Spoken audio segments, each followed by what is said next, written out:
be what's happening. For a year you cracking, one hit a quitter, now you're missing in action with no satisfaction from the streets. If you're watching this, you've chosen to be the best rider you can be, and wow, that gets me excited.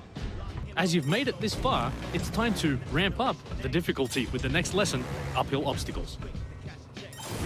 For the purposes of this lesson, uphill obstacles refer to any time you approach a jump from an uphill slope or a ramp. If you haven't already figured this out, now is the time to truly master throttle control, which is where you use the gas very gently and only enough to maintain control without flipping backwards. Before you even get into this lesson, practice slowly going up and down at the start of this track, only using throttle control to maintain grip. Most steep inclines you come across can be passed by using this technique, so it's a very helpful thing to master. Where uphill obstacles get more complicated is when additional objects are included, such as a vertical section at the top. The technique here is to accelerate at the base of the ramp, but after you build up speed, ease off the gas. Only when your front wheel has cleared the obstacle, lean forward and you'll get over the object.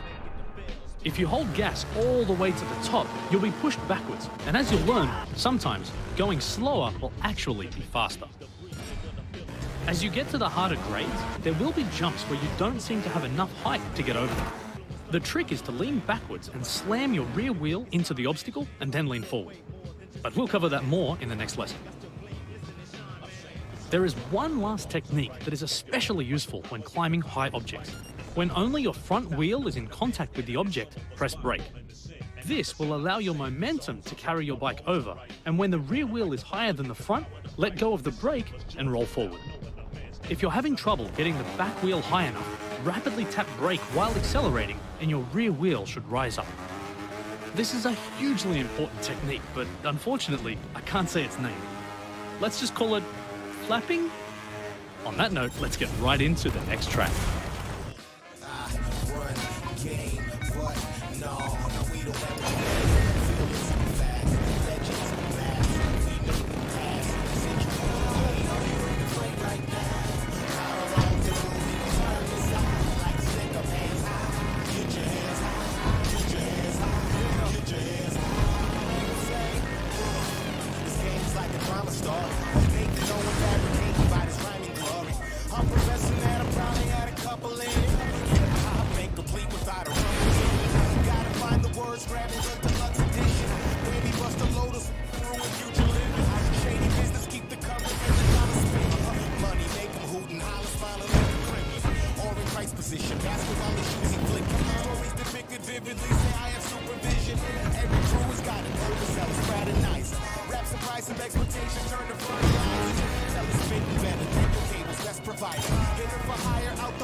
Extraordinary attitude for simple people.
Mastering the bunny hop is very important.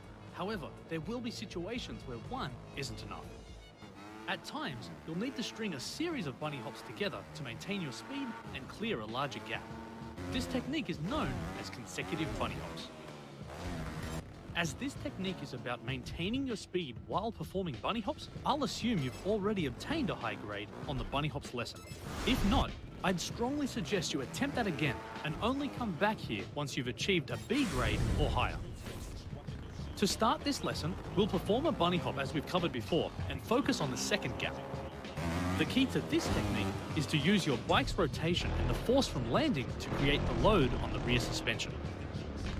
Sit back on the bike and land with your front wheel slightly earlier.